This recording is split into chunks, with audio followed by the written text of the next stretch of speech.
உலகெங்கிலும் நடக்கும் முக்கிய நிகழ்வுகளை குறுஞ்செய்தி வடிவத்தில் தெரிந்து கொள்ள ஆதன் செயலியை டவுன்லோட் செய்யுங்கள். ஆதன் செயலியை டவுன்லோட் செய்ய டிஸ்கிரிப்ஷனில் உள்ள லிங்கை கிளிக் செய்யவும். பரிகாரம் மட்டுமே பண்ணிக்கிட்டு இருக்காங்க, செலவுகள் மட்டுமே பண்றோமே, ஆனா தீர்வு கிடைக்கல அப்படிங்கிறவங்களுக்கு என்ன தீர்வு சொல்லுவீங்க? எல்லா ஜாதகத்திலையும் பரிகாரம் பலிக்காது. பரிகாரம் பலிக்கிறதுக்கு அவங்க ஜாதகத்துல ஏதேனும் ஒரு வாய்ப்புகள் இருக்கணும்.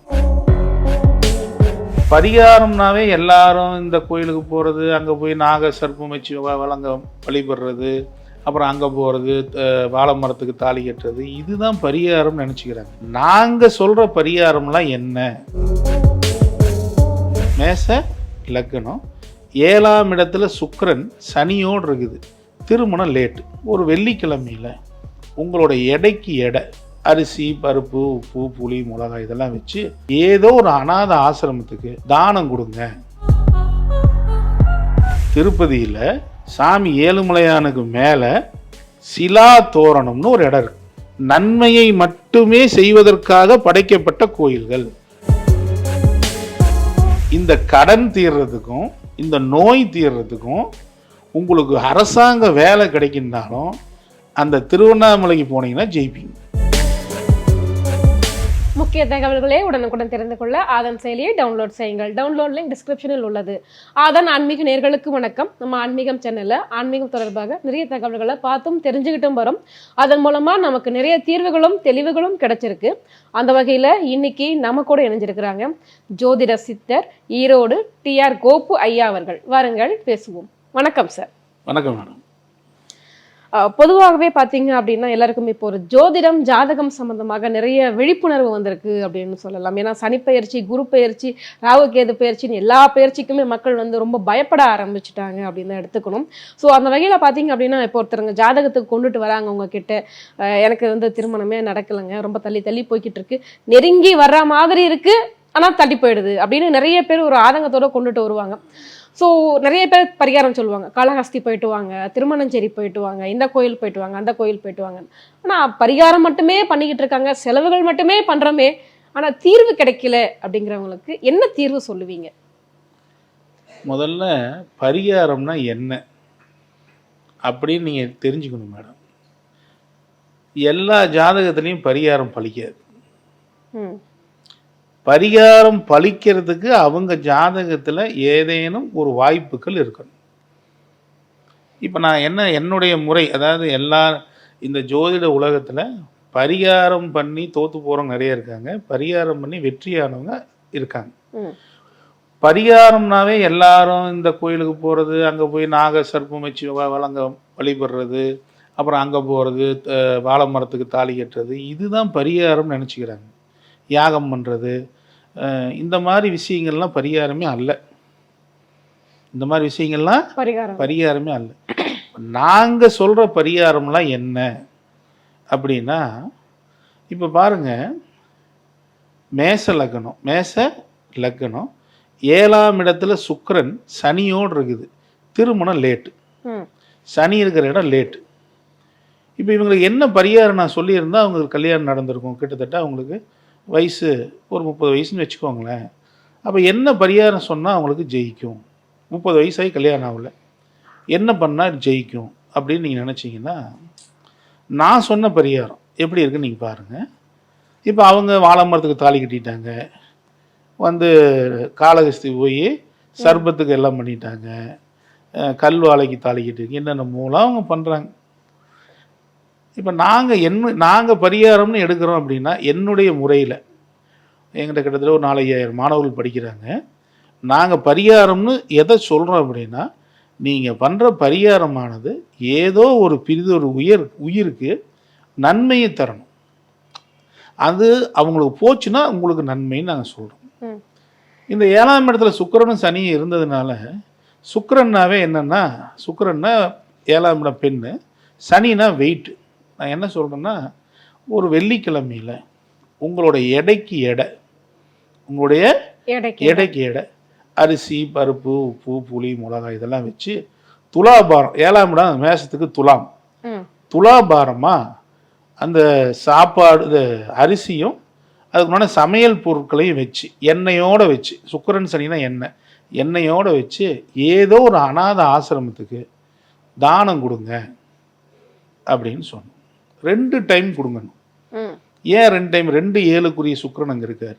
இப்போ சொன்ன உடனே அந்த பொண்ணு வீட்டில் கேட்குறாங்க, சார் என்னென்னமோ பண்ணிட்டோம், இதுதானே சார், சரி பரவாயில்ல பண்ணுறேன் சார்ன்ட்டு 30 வயசு அந்த பொண்ணுக்கு நல்லா தெரிஞ்சுக்கோங்க. சரின்னா அது மாதிரி பண்ணுறாங்க. பண்ணுனா இம்மிடியட்டாக அடுத்த 2 மாதத்தில் அவங்களுக்கு கல்யாணம் நடக்குது. 7ல் சனி தடை பண்ணிட்டு இருக்கார். சனினா துலாபாரம், முதியோர்களுக்கு ஒரு உணவு, இப்படி ஏதாவது ஒன்று நீங்கள் கொடுக்கணும். நீங்கள் அதை விட்டு போட்டு போய் மரத்துக்கு தாலி கட்டுறது, அதுக்கப்புறம் போய் நாகசர்ப்பம் வைக்கிறது, இந்த பரிகாரம்லாம் ஒரு காலம் நாங்கள் சொல்கிறதில்ல.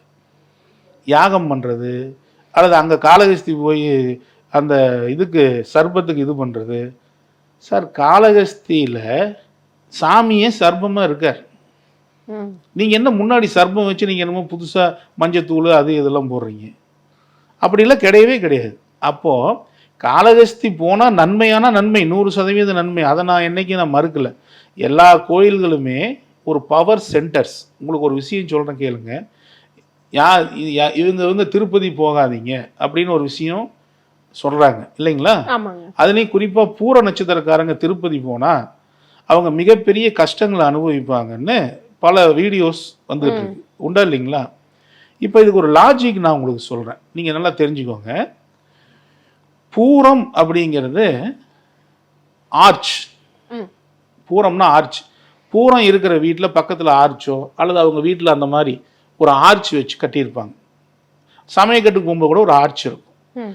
அது பூரம்னாவே ஆர்ச். சாமிக்கு பின்னாடி இருக்கிற இந்த சீவேலி, இதுதாங்க பூரம். பூரத்தினோட தன்மை ஒரு வளைவு, ஒரு ஆர்ச்சு, அல்லது அவங்க வீட்டுக்கு முன்னாடி ஒரு ஆர்ச் இருக்கிறது, அல்ல உள்ளுக்குள்ள ஒரு ஆர்ச் வச்சு கட்டுறது, சன்னலை வளைவாக வச்சு கட்டுறது, இந்த மாதிரி ஆர்ச்சுங்கிறது பூரம். இந்த ஆர்ச் எங்கடா இருக்குது? இயற்கையாகவே ஆர்ச் எங்கேயாவது இருக்குதா அப்படின்னு பார்த்தா திருப்பதியில் சாமி ஏழுமலையானுக்கு மேலே சிலா தோரணம்னு ஒரு இடம் இருக்கு.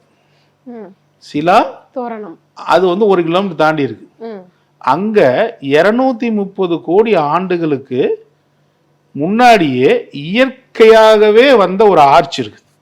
நன்மையை மட்டுமே செய்வதற்காக படைக்கப்பட்ட கோயில்கள். இப்போ மேச லக்னத்துக்கு 5ஆம் இடம்ங்கிறது சிம்மம்.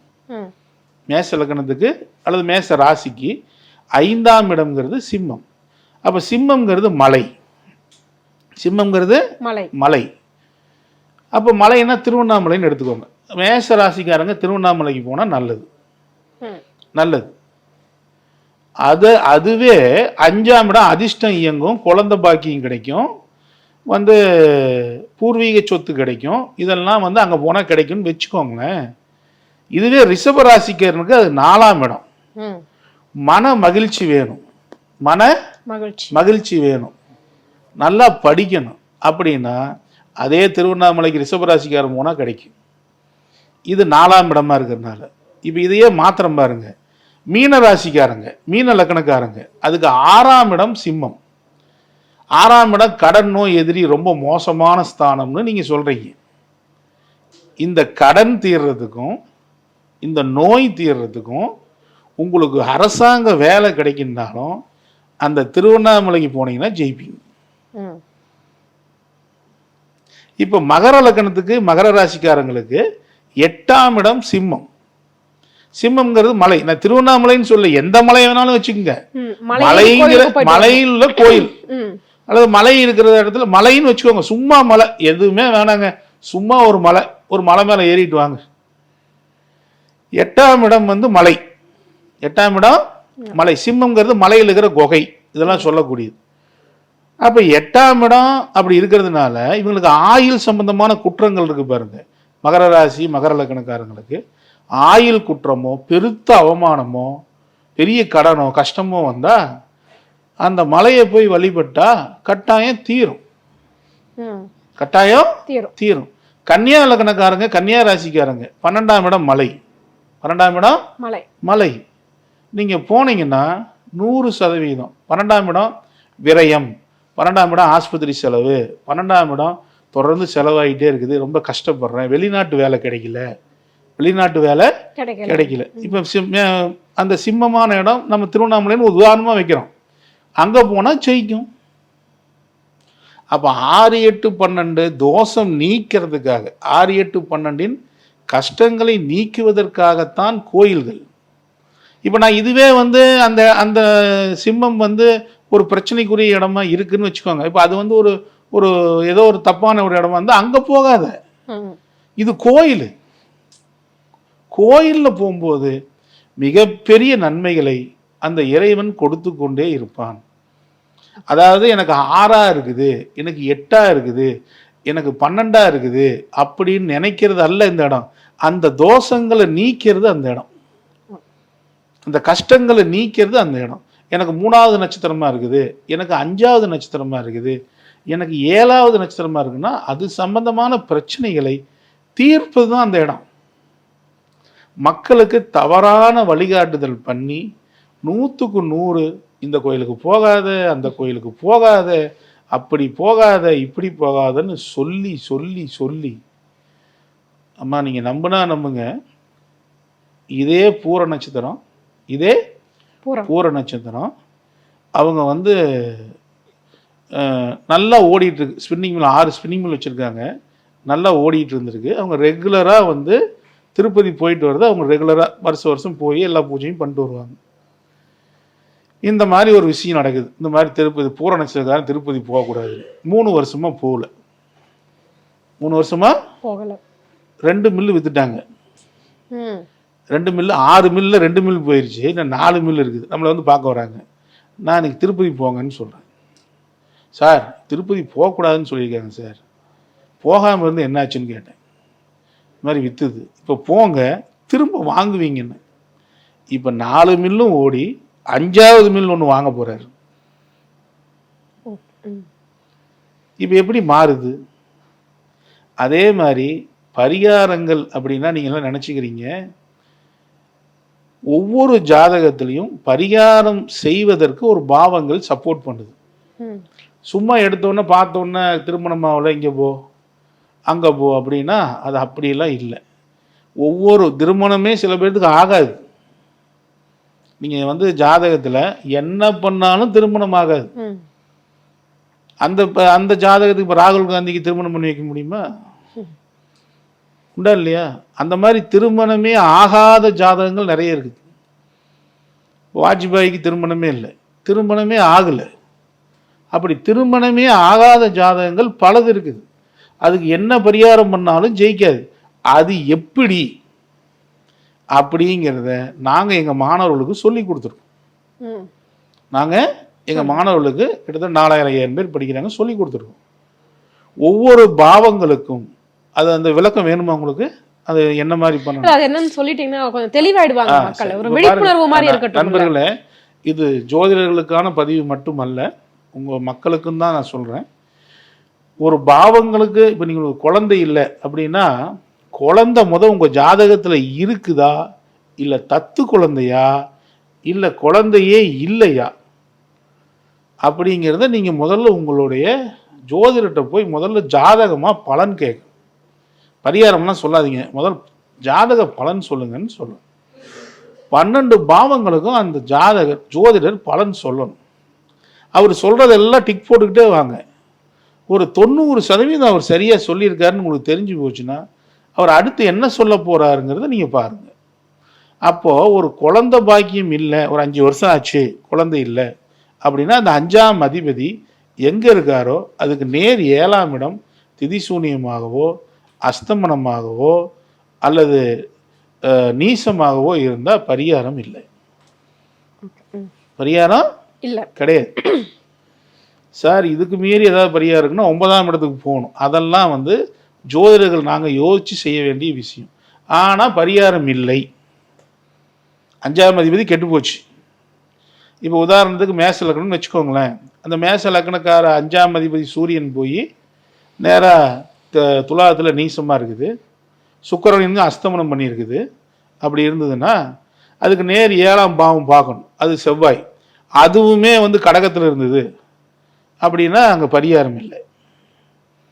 ஆனா ஒரு சில ஜாதகத்தை பார்த்தீங்க அப்படின்னா அவங்களுக்கு கொண்டு போய் கொடுக்குறாங்க, இல்லை இவங்களுக்கு குழந்தைலாம் இருக்குங்க, அதில் எந்த பிரச்சனையும் இல்லை அப்படின்றாங்க. ஹாஸ்பிட்டல் போனாலும் ஓகே எல்லா ட்ரீட்மெண்ட்டும் எடுத்தாச்சு, இல்லை எந்த எந்த உடம்பு ரீதியாகவும் எந்த பிரச்சனையும் இல்லை, ஜாதக ரீதியாகவும் உங்களுக்கு குழந்தை இருக்குன்றாங்க. ஜோதிடர்கள் சொன்ன எல்லா பரிகாரமும் பண்ணிட்டாங்க. சஷ்டி விரதத்துலேருந்து தைப்பூசத்துலேருந்து எந்த கோவிலுக்கு போக சொன்னாலும் போய் பண்ணியாச்சு. அப்படி இருந்துமே சில பேருக்கு தாமதம் ஆகுது அப்படின்னா என்ன காரணம்? பரிகாரம் இல்லைன்னு. ஓகே, நீங்க தெரியாத ஜோதிட்ட போய் அவரு இல்லைங்க உங்களுக்கு குழந்தை இருக்குதுன்னு சொன்னா அவங்களுக்கு பார்க்க தெரியலன்னு அர்த்தம். நீங்க உடம்பெல்லாம் நல்லா இருக்குதுங்க, உடம்பு 2 பேர்த்துக்குமே நல்லா இருக்கும், மெடிக்கல் ரீதியில் எந்த பிரச்சனையும் இருக்காது, ஜாதக ரீதியில் 100% பிரச்சனை இருக்கும். அதை பார்த்து சொல்லக்கூடிய அளவில் அந்த ஜோதிடர் இல்லைன்னு அர்த்தம். ஓகே, இங்க ஜோதிடத்தின் மேல தப்பு இல்லைங்க, பார்க்கக்கூடிய ஜோதிடர்கிட்ட தான் தப்பு இருக்குது. இப்போ முதல்ல அவங்க என்ன பண்ணிடுறாங்க, குழந்தை இருக்குன்னு பலன் சொல்லிடுவாங்க. இவங்க கம்முனே இருப்பாங்க. இவங்க ஜாதகத்தை கொண்டு போய் கொடுத்தோன்னே உங்களுக்கு 2 குழந்தை இருக்கும் அப்படின்னு அவர் சொல்லிட்டாருன்னா, சார் எங்களுக்கு என்ன குழந்தையாகல அப்படின்னா குழந்தை பிரச்சனை இல்லைன்னு தான் அவர் சொல்லுவார். உண்டா இல்லையா? அதானே உண்மை.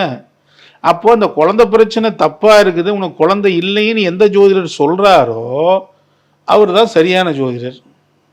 அவர் தான் சரியான ஜோதிடர். குழந்தை இல்லைங்கிறத நமக்கே தெரியுது இல்லை, குழந்தை இல்லைன்னு நமக்கு தெரியுது. அப்போ குழந்தை பிரச்சனை நீ போய் உட்கார்ந்தோன்னு நீங்கள் சொல்லக்கூடாது, அவங்க தான் சொல்லணும்.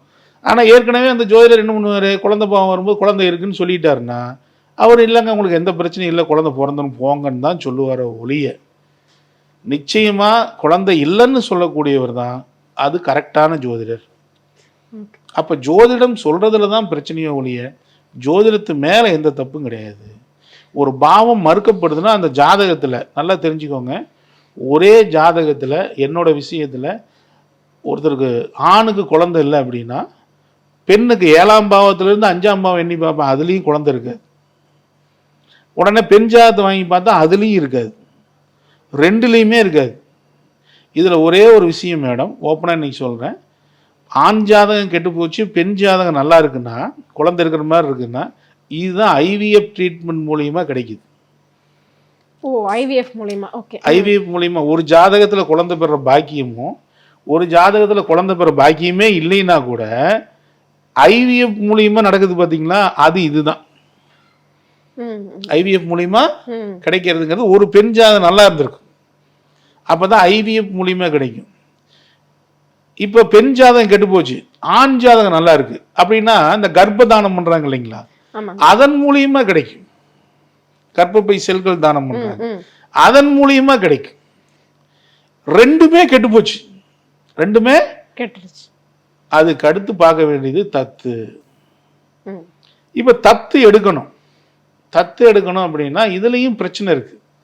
இப்ப ஒரு சில பேர்த்துக்கு இந்த இறைவன் தத்து உனக்கு குழந்தை கிடையாது, குழந்தைய கொடுத்தா உங்க சொத்தை எடுத்துருவேன், குழந்தைய கொடுத்தா உன் சொத்து போயிடும், அல்லது உன்னுடைய இந்த விஷயங்கள்லாம் கட் பண்ணுவேன்னு சிலது வச்சிருப்பார். இவனுக்கு குழந்தை இல்லை இவனுக்கு இதெல்லாம் கொடுத்துருக்கோம்னு நம்ம கொடுப்பார். இப்போ ஒரு தத்து குழந்தை எடுத்துட்டு வரீங்கன்னு வச்சுக்கோங்க, சில பேர்த்துக்கு ஜாதக ரீதியிலேயே அவனுடைய சொத்துக்களை எடுக்கிறதோ வேலையை எடுக்கிறதோ ஒரு கஷ்டப்படுத்துறதோ ஒரு கடனை கொடுக்கறதோ பண்ண வேண்டிய சூழ்நிலை வந்துடும். அப்போ அவங்க ஜாதகத்திலேயே தத்து எடுக்கிறதுக்கு யோகம் இருக்குதா அப்படின்னு பார்த்துட்டு போய் தத்து எடுக்கணும். தத்து எடுக்கிறதுக்கும் ஜாதகம் பார்க்கணும். ஜாதகம் பார்க்கறதுங்கிறது எதுக்குன்னா எந்த வகையிலையும் நம்ம கீழே போகாமல் இருக்கிறதுக்கும் கஷ்டப்படாமல் இருக்கிறதுக்கும் தானோ ஒழிய சும்மா போய் ஜாதகம் பார்க்கறது இல்லை. நம்ம கஷ்டப்படக்கூடாது, வந்தாலும் நிம்மதியாக இருக்கணும், அந்த குழந்தைங்க நம்மளை வளரணும், அந்த குழந்தைங்க நம்மளை வளர்த்து கல்யாணம் பண்ணி வைக்கிற வரைக்கும் நாம் இருக்கணும். பொதுவாகவே இந்த ஜாதகம் முழுக்கவே ஒரு அறிவியல் கணக்குகள் தான். இது எது இருந்தால் இப்படி இப்படி இருக்குங்கிறது கணக்கு. இதை தாண்டி இந்த வழிபாடு இந்த பரிகாரம் இதெல்லாம் இப்படி நேருக்கு நேர் முட்டை வர வண்டியை ஒரே ஒரு நூல் இப்படி தள்ளி போகிறதுக்கு தான், மற்றபடி இந்த உலகத்தை மாற்றவெல்லாம் முடியாது.